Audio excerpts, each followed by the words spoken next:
পরিবহন মন্ত্রী স্নেহাশিস চক্রবর্তীর হাত দিয়ে আজকে কানাইপুর কালচারাল সোসাইটির যে একাঙ্ক নাট্য উৎসব তার সূচনা হয়ে গেল এবং সেখানে আমরা দেখতে পাচ্ছি রবীন্দ্র ভারতী ইউনিভার্সিটির একজন অধ্যাপক এবং হীরালাল পাল কলেজেরও একজন শিক্ষক রয়েছেন। তাদের উপস্থিতিতে এবং যারা আয়োজক রয়েছেন তাদের উপস্থিতিতেই আজকে একাঙ্ক যে নাট্য উৎসব তার সূচনা হলো। সংবর্ধনা জ্ঞাপন করছেন কানাইপুর কালচারাল সোসাইটির সভাপতি। সবাই একটু বড়দের মাধ্যমে উৎসব দেবে চৌধুরী মাননীয় মন্ত্রী শ্রী স্নেহাশিস চক্রবর্তীর হাতে গলায় উত্তরীয় পরিয়ে এবং মেমেন্টো এবং গাছের চারা দিয়ে তাকে সংবর্ধনা জানাচ্ছেন।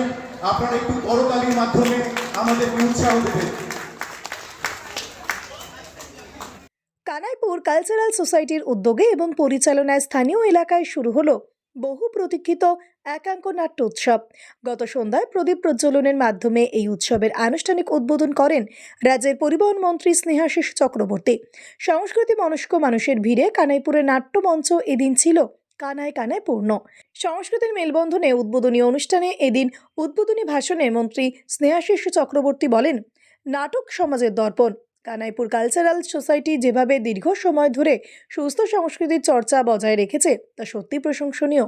বর্তমানে ডিজিটাল যুগেও মঞ্চনাট্যের প্রতি মানুষের এই আকর্ষণ প্রমাণ করে যে বাংলার মাটির সংস্কৃতির শিকড় অনেক গভীরে। তিনি আরও জানান, এ ধরনের উৎসব শুধু বিনোদন নয়, নতুন প্রজন্মের কাছে নাট্য চর্চাকে পৌঁছে দেওয়ার একটি বড় মাধ্যম। তখন দুটো দেশ ভাগ হয়ে গিয়েছিল। একটি দেশ হলো পাকিস্তান, আরেকটি হলো ভারতবর্ষ। পাকিস্তান হলো ইসলামিক কান্ট্রি আর ভারতবর্ষ হলো ধর্মনিরপেক্ষ দেশ। আপনারা বিখ্যাত সঙ্গীত শিল্পী ওস্তাদ বরে গুলাম আলী খান সাহেবের নাম নিশ্চয়ই শুনেছেন, তার গানও শুনেছেন। তার বাড়ি পড়ে গেল পাকিস্তান। তিনি একদিন পাকিস্তানের রেডিওর জন্য একটি গান রেকর্ড করলেন। যেদিন গান রেকর্ড করলেন সন্ধ্যেবেলা, সেদিন সারা রাত ধরে তিনি করাচি থেকে পেশোয়া পর্যন্ত নানা সঙ্গীত সম্মেলনে করলেন।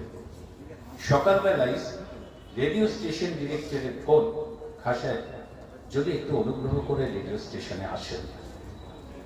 ওস্তাদ বরে গোলাম আলী গেল রেডিও স্টেশনে। তাকে সুগন্ধি চা খাওয়ানো হলো, পান খাওয়ানো হলো। তারপর তাকে স্টেশন ডিরেক্টর বলছেন, খান সাহেব আপনি গতকাল সন্ধ্যেবেলা যে গানটা রেকর্ড করেছেন তার প্রথম লাইনের একটি শব্দ যদি আপনি বাদ দিয়ে দেন তাহলে আপনার মধুবরা সঙ্গীতের কোনো অমর্যাদা হবে না। ওস্তাদ বরে গোলাম আলী বুঝতে পারলেন না কথা। তারপর তাকে আগের দিন রেকর্ড করা বিখ্যাত ঠুমরি, বিশ্ব চরাচর উন্মানা করা ঠুমরির প্রথম লাইনটা শোনানো হলো, ইয়াদ পিয়া কে আয়ে হায় রাম। যেহেতু রাম শব্দটা আছে, ওটা ইসলামিক কান্ট্রি, পাকিস্তানে চলবে না। খাসা তড়া করে লাফিয়ে উঠলেন ওস্তাদ বরে গোলাম আলী, বললেন আপনারা আমার সঙ্গীত থেকে রাম বাদ দিয়ে দিন, আমিও আপনাদের বাদ দিয়ে দেব। পরের দিনে চিঠি লিখলেন ভারতবর্ষের প্রথম রাষ্ট্রপতি রাজেন্দ্র প্রসাদকে, লিখলেন অপেক্ষা, যন্ত্রণা, প্রেম দিয়ে যে সঙ্গীত তৈরি হয় তাকে রক্ষা করতে আমি ধর্মনিরপেক্ষ ভারতের নাগরিক হতে চাই। মঞ্জুর হয়ে যাবে। 15 দিনের মাথায় পাকিস্তানের সাথে সমস্ত সম্পর্ক ছিন্ন করে ওস্তাদ বরে গোলাম আলী খান সাহেব চলে এসেছিলেন আমাদের কলকাতায়, থেকে গিয়েছিলেন সারা জীবন এই ভারতবর্ষে। আমরা সেই বাংলায় বাস করি। ফলে এখানের যে সংস্কৃতি, কৃষ্টি, ঐতিহ্য, প্রবাহমানতা, ইতিহাস, তার একটা আলাদা মাধুর্য আছে। সেই মাধুর্যকে আমাদের বয়ে নিয়ে যেতে হবে, সংস্কৃতি চর্চার মধ্যে নিয়ে যেতে হবে, নাটকের মধ্যে নিতে হবে, গানের মধ্যে নিতে হবে, কবিতার মধ্যে নিতে হবে। সবকিছুর মধ্যে দিয়ে কিন্তু বাঙালি যদি চলে, বাঙালি ভালো থাকে। উৎসবের মূল আকর্ষণ। কানাইপুর কালচারাল সোসাইটির পক্ষ থেকে জানানো হয়েছে, এই উৎসব কয়েকদিন ব্যাপী চলবে। উদ্বোধনী দিনে মন্ত্রীর পাশাপাশি উপস্থিত ছিলেন স্থানীয় পঞ্চায়েত ও প্রশাসনের উচ্চপদস্থ প্রতিনিধিরা এবং বিশিষ্ট নাট্য ব্যক্তিত্ব। উৎসবের প্রধান দিকগুলি হল রাজ্যের বিভিন্ন প্রান্তের অংশগ্রহণ, শুধুমাত্র স্থানীয় দল নয়, কলকাতা ও পার্শ্ববর্তী জেলাগুলোর নামী নাট্যদলগুলোও এখানে নাটক পরিবেশন করবে। বৈচিত্র্যময় বিষয় ভাবনা, সামাজিক সচেতনতা থেকে শুরু করে হাস্যরস ও ধ্রুপদী নাটক, সব ধরনের স্বাদই পাওয়া যায় এই উৎসবে। সম্মাননা, নাট্যক্ষেত্রে বিশেষ অবদানের জন্য এদিন এলাকার প্রবীণ শিল্পীদের সংবর্ধনা জানানো হয়। তা যেখানে নাটক হারিয়ে যেতে চলেছে, সেখানে আপনার কানাইপুরে আজকে নতুন একাঙ্ক নাট্য উৎসব শুরু হলো, আপনার হাত দিয়ে কি বলবেন? না, সত্যি খুব ভালো। কানাইপুর কালচারাল সোসাইটি এবং তার নেতৃত্বে যারা রয়েছে, স্বরূপদা রয়েছে, মৌসুমরা রয়েছে, ওরা আবার নতুন করে নাট্য উৎসব শুরু করেছে। এটা খুব আমাদের কাছে আনন্দের বিষয় এবং এই নাট্য উৎসব সার্থক হোক, এটা আমরা চাই। এবং আমার দিক থেকেও এই নাট্য উৎসবের পাশে আমরা যতটা পারি আমরা থাকার চেষ্টা করছি। নাটক ভালো করে হোক, যারা নাটক দেখতে এসেছে তারা ভালো নাটক দেখবেন, এটাই আমরা চাই। নাটক এগিয়ে যাক, এটাও আমরা চাই।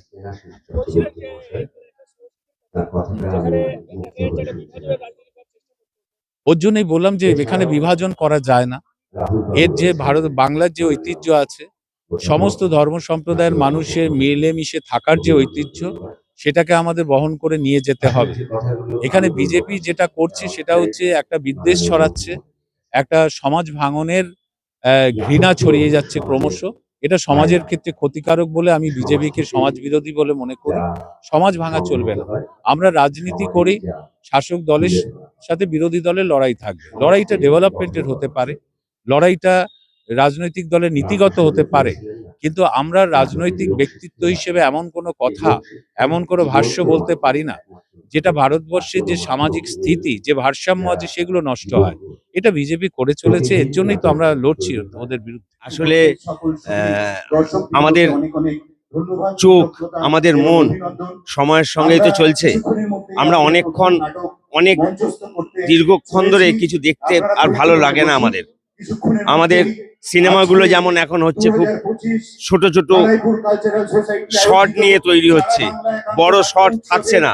তেমনি আমাদের যেমন টেস্ট ক্রিকেট আর চলছে না, আমাদের টেস্ট ক্রিকেটের বদলে এখন এসেছে ওয়ানডে ক্রিকেট, তারপর এসেছে টি-20, মানে আস্তে আস্তে কম সময়ে রেজাল্ট। তেমনি হয়তো পঞ্চমাঙ্ক বা ষষ্ঠাঙ্গ যে বড় নাটকগুলো, সেগুলো মানুষ হয়তো আর দেখতে অতটা উৎসাহী হবে না। একাঙ্ক নাটকে সেই জন্য কম সময়ে বেশ মানুষ দেখে নিতে পারবে গোটা নাটকটা, এটুকুই। কানাইপুর কালচারাল সোসাইটির এই উদ্যোগটা তো সত্যি খুবই ভালো। বেশ কয়েক বছর পরে এটা শুরু হলো। আগে এখানে হতো সম্ভবত ওটা প্রতিযোগিতা হতো, সেই প্রতিযোগিতার অনেক বছর থেমে গিয়ে আবার নতুন করে শুরু হচ্ছে। এটা খুব ভালো উদ্যোগ এবং নাটক তো সত্যি প্রয়োজন সমাজ তৈরি করার জন্য, সমাজ গঠন করার জন্য। এই নাট্য শিল্প আরো এলাকায় এলাকায় নতুন করে আরো চর্চা হোক, নাট্য উৎসবগুলো আয়োজিত হোক, এটা তো খুব ভালো। নাটকের জন্য, সমাজের জন্য ভালো। আজকের এই উদ্বোধনী অনুষ্ঠানে যেমন মাননীয় মন্ত্রী ছিলেন, আমি ছিলাম, আর বাংলা বিভাগের অধ্যাপক রাহুল বাবু ছিলেন। এছাড়াও আছেন চঞ্চলদা, বিশিষ্ট মূকাভিনেতা চঞ্চলদা, রবীন্দ্রভারতীর প্রাক্তন ছাত্র। এছাড়াও তো এলাকার বহু বিশিষ্ট মানুষ আছেন, নাট্যমোদী। এত মানুষের যে সমাগম হয়েছে, এই নাট্য উৎসব তো সফল হবেই, আজ উদ্বোধনের দিনই বোঝা যাচ্ছে। কানাইপুর কালচারাল সোসাইটি যে একাঙ্ক নাট্য উৎসব 2025-এর আয়োজন করেছে, সেখানে আসতে পেরে খুব আনন্দিত। একাঙ্ক নাটকের যে অনুষ্ঠান, সেটা খুবই কম হয়। একাঙ্ক নাট্য উৎসব খুবই কম হয়, এরা আয়োজন করেছে, সেই জন্য ধন্যবাদ। পঞ্চমাঙ্ক নাটকে অনেক বেশি কিছু বলার ব্যাপার থাকে, কিন্তু একাঙ্ক নাটকে খুব কম সময়ে, কম কথায় জীবনে মূল সমস্যাগুলোকে তুলে ধরা হয়। ফলে একাঙ্ক নাটকের এই যে আয়োজন, এই আয়োজন দিকে দিকে ছড়িয়ে পড়ুক, এটাই প্রার্থনা করি।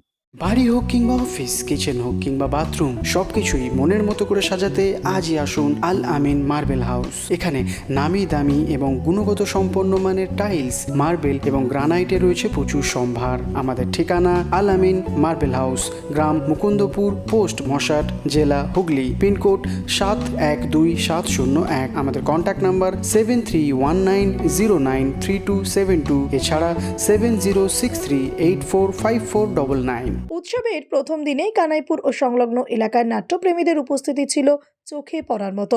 উদ্বোধনী নাটকটি দর্শকদের যথেষ্ট প্রশংসা কুড়িয়েছে। আয়োজক সংস্থার পক্ষ থেকে এক সদস্য জানান, মানুষের এই বিপুল সাড়া আমাদের উৎসাহিত করেছে। আমরা চাই প্রতি বছর এই উৎসবের মান আরও উন্নত করতে। আগামী কয়েকদিন এই উৎসব ঘিরে কানাইপুর এলাকায় এক উৎসবমুখর পরিবেশ বজায় থাকবে বলেই আশা করা হচ্ছে। এইটুকু বলতে পারি, বহু বছর পরে হচ্ছে তো, ভিতরে একটা আনন্দই হচ্ছে যে আজকে এত বছর পরে আবার আমরা এটা করতে পারছি। বাস্তবায়িত হলো আর কি। বহু বছর ধরে পরিকল্পনা করছিলাম, কিন্তু সেটা বাস্তবায়িত হচ্ছিল না। এবছর বাস্তবায়িত হওয়ার জন্য আমরা ভীষণভাবে আনন্দিত, এইটুকু বলতে পারি। হ্যাঁ, বহু বছর পর যখন এইখানে আমি এখানকার স্থানীয় বাসিন্দা, তো বহু বছর আগে এখানে নাটক হতো, একাঙ্ক নাটক হতো, দেখতাম, ভালো লাগতো। কিন্তু বহু বছর পর যখন ছোট ছিলাম তখন দেখেছি, মাঝখানে বন্ধ হয়ে গেছিল। কিন্তু কানাইপুর কালচারাল সোসাইটির পরিচালনায় যে এবছর থেকে নতুন করে যে আবার নাট্যোৎসব শুরু হয়েছে, একাঙ্ক নাটক শুরু হয়েছে, তো আমাকে আপ্লুত করেছে। আমাকে শুধু নয়, এলাকাবাসীর সকলকে আপ্লুত করেছে। এই নাটক অনেক পুরনো দিনের কথা মনে করিয়ে দিচ্ছে। একাঙ্ক নাটক হচ্ছে একটা অঙ্কের নাটক, হয়তো দীর্ঘস্থায়ী নাটক নয়, খুব ছোট পরিমাণে একটা সময়ের নাটক। কিন্তু এই ছোট সময়ের মধ্যে থেকে বাস্তব পরিস্থিতিটাকে, মানুষের মন, মানুষের ব্যথা, দুঃখ, বেদনা, শিক্ষা, সংস্কৃতি সমস্ত কিছুকে একত্র করে দেওয়ার এই একাঙ্ক নাটক। এই একাঙ্ক নাটক শুধুমাত্র কানাইপুর কালচারাল সোসাইটির পরিচালনায় যে হচ্ছে তা নয়, সমগ্র বাংলা জুড়ে এই একাঙ্ক নাটক ছড়িয়ে পড়ুক।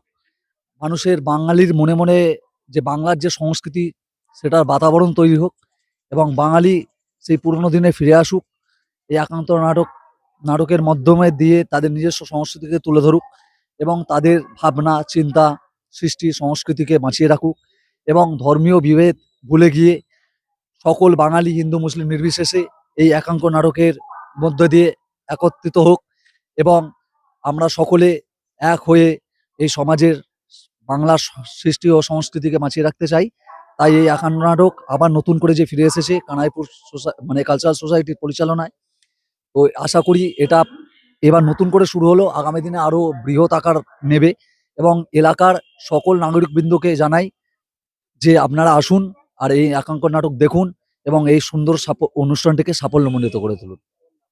আমার নাম রাহুল গুপ্ত। আমি সব মিলিয়ে দেখা যাচ্ছে এই যে কালচারাল সোসাইটির যে উদ্যোগ, সেখানে শ্রেয়াশিস চক্রবর্তী যেটা বক্তব্য, আগামীতেও যাতে এরকম কালচারাল অনুষ্ঠানগুলো হয়, তাহলে কিন্তু সমস্ত মানুষজন ভেদাভেদ ভুলে গিয়ে এইরকম ভাবে সংস্কৃতি মনস্ক হয়, তাহলে কিন্তু সমাজও ভালো থাকবে, দেশও ভালো থাকবে।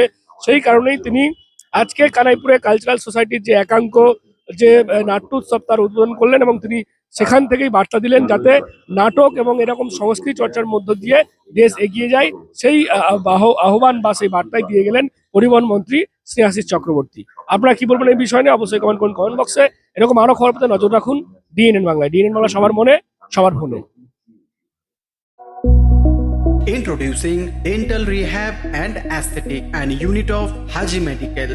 দাঁত মাড়ি কিংবা মুখের সমস্যায় ভুগছেন? আর চিন্তা কিসের? এখন আপনার অঞ্চলে রোগী দেখছেন অতি পরিচিত ডক্টর হাসিব রাজা সরকার। কনসালটেন্ট ডেন্টাল, ওরাল এবং ফেসিয়াল অ্যাস্থেটিক, সাথে যুক্ত রয়েছেন মেডিকেল কলেজ হাসপাতাল, কলকাতা। উন্নত প্রযুক্তি দ্বারা উন্নত ট্রিটমেন্টের জন্য আজই আসুন dental rehab and aesthetic and unit of Haji medical.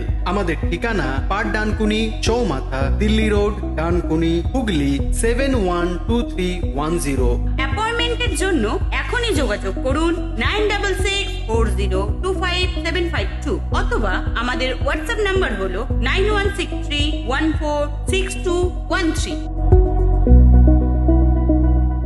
Subscribe করুন ডিএনএন বাংলা, ফলো করুন এক্স, ইনস্টাগ্রাম ও ফেসবুক পেজ ডিএনএন বাংলা। সবার মনে, সবার ফোনে।